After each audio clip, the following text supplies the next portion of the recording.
Please give it up for Brandee Stilwell.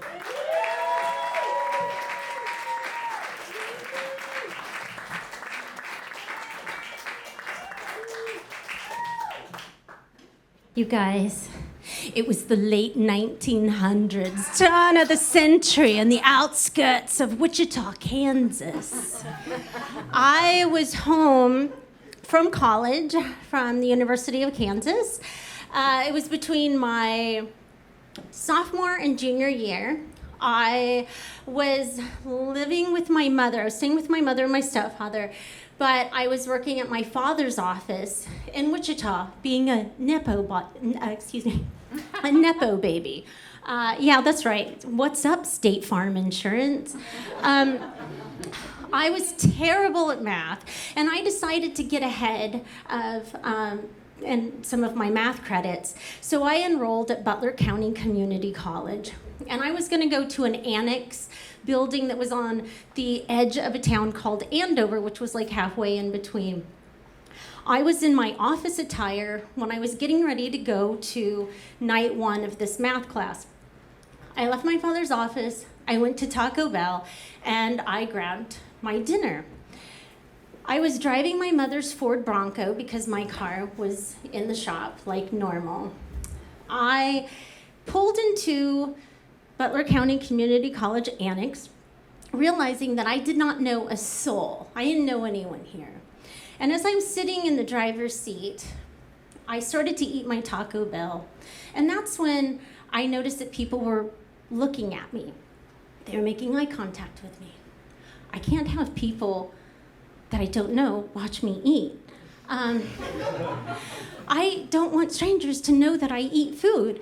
I should go. I'm gonna go. So I start up the Bronco. I look at the clock. I realize I have 20 minutes. So I drive out of town. I find a dirt road. I make a right. I head north.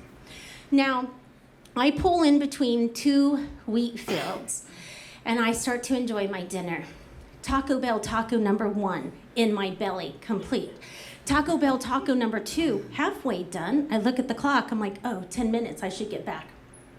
I start up the Bronco. I start to kind of swing wide a little bit, and that's when I forget that it had been raining a lot lately. And the earth beneath the two passenger tires gave way, and I rolled the Bronco down an embankment 1.25 times, and it came to a rest on its side. So now my perspective of the world is different, but don't worry, the taco, it's fine. Now I know my time on earth is gonna be limited, not from injury, just from the wrath of my mother. So I go ahead and I enjoy that taco sideways. And then I decide I'm gonna rip the Band-Aid off, and I have to crawl out of the Bronco, which is now like a submarine hatch, to get out. And I climb out on top of the Bronco, and I jump down into the muddy wheat field, and mud just sprays all over me. Now, casualty number 1, the Bronco. But again, it's fine. Like, not a scratch, not even a chip on the window, it's fine. Second casualty, my shoes, because the earth has sucked them off my feet. I have to pull my black jazz shoes off, and I am now standing in this muddy wheat field in my black socks. My hunter green swing pants are now a mundane brown, and my jacket is now, which was once black and white, is now matching mundane brown. I go ahead and I walk my way out of the wheat field, and I climb up the wet embankment to the desolate dirt road. Now again, timeline reminder, this is before cell phones, so I'm on my own. I do not recall seeing any houses driving in, so I decide to continue walking north. I walk about 15 minutes before I come to a farmhouse, and immediately I'm reminded of Texas Chainsaw Massacre. And I'm thinking stranger danger.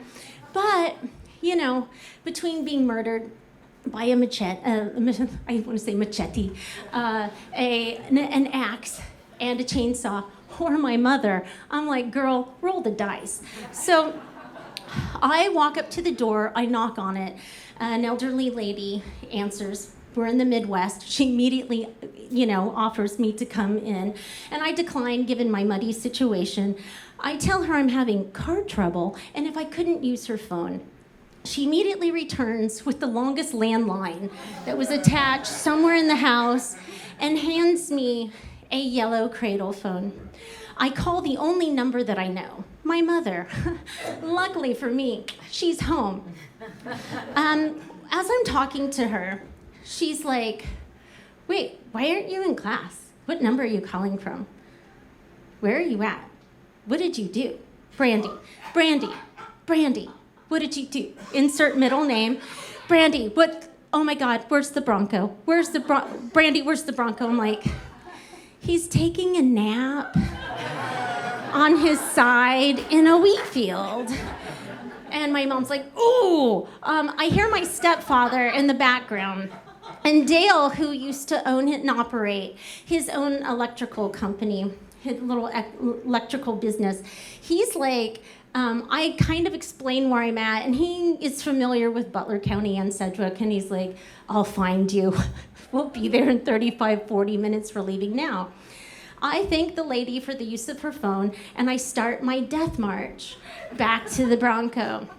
Now, I'm not there very long when Ginny and Dale pull up in a white bucket truck.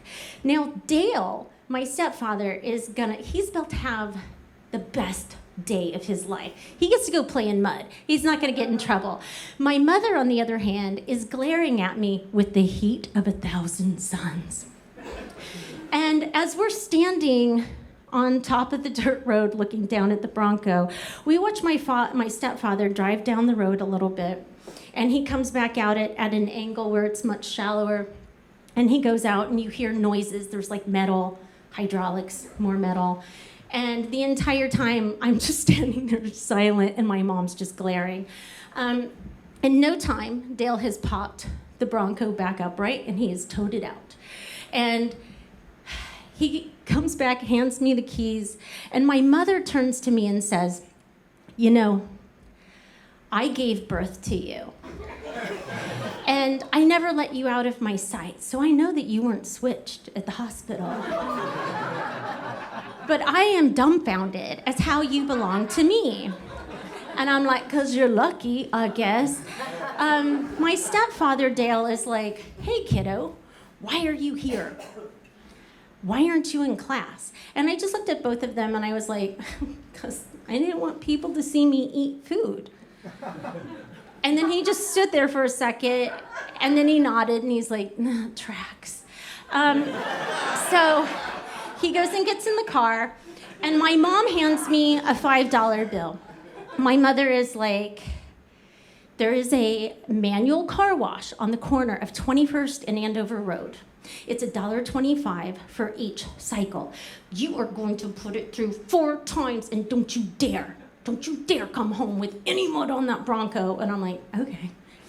They get in the car, and as they're driving away, it's like a Doppler. You hear my mom go, I am so mad at you.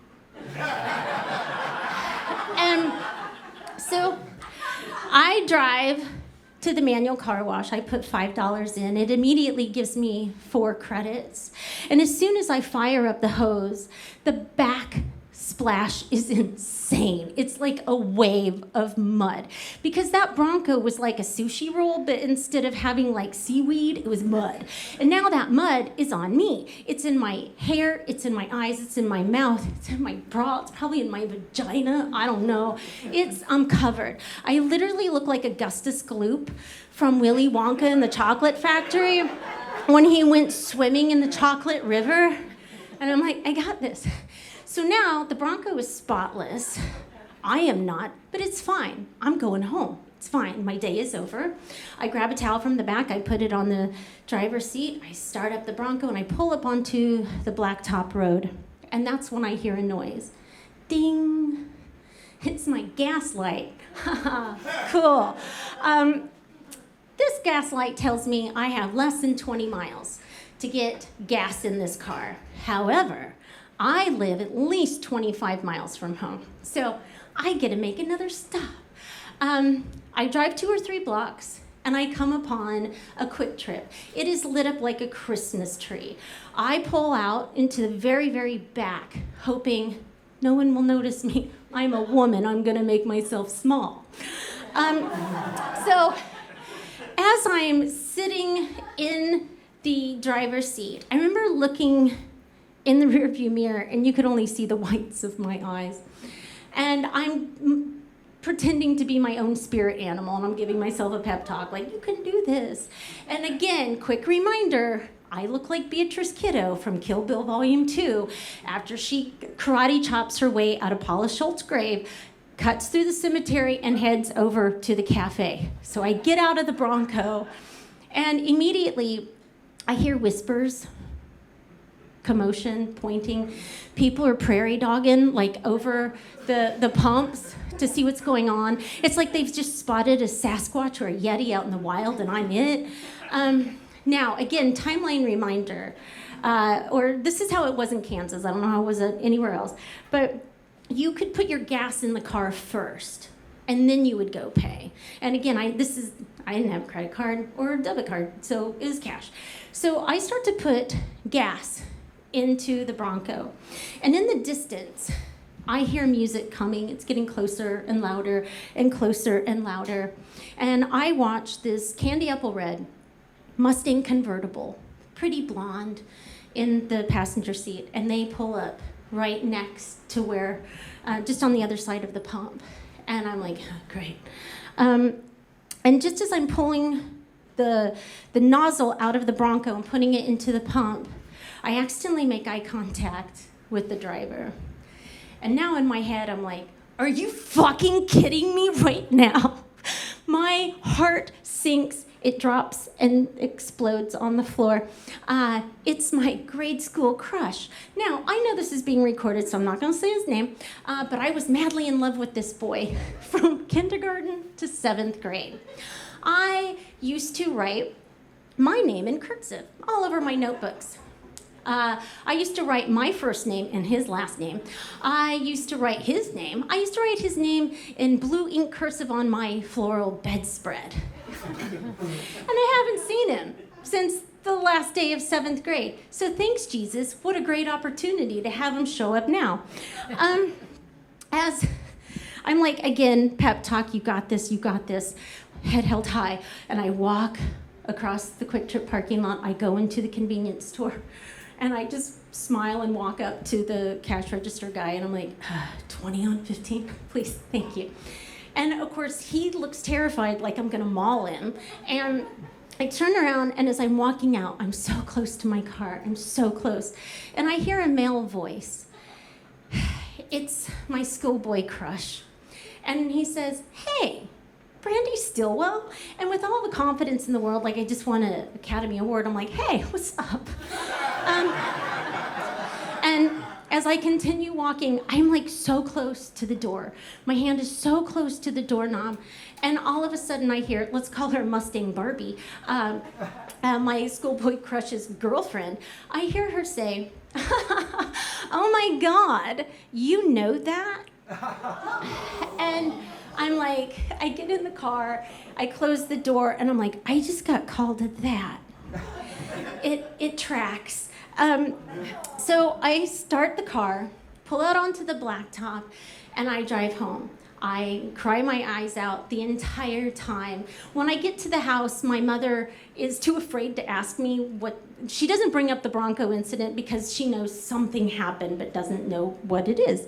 And so I just want to say, all of this, that little minuscule moment in my life that took like it was like an hour and a half of time, and it lived rent-free in my head for many, many years. And I will say, I think the theme tonight is therapy. Yes, everyone take therapy.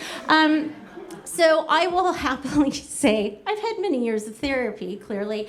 And all of that was because I didn't want anyone to see me eat food. And I will just say, I eat food by myself all the fucking time now, and it's fine. But the bullet point that I wanted to make is I've come so far that I can actually stand on this stage by myself and tell you about it.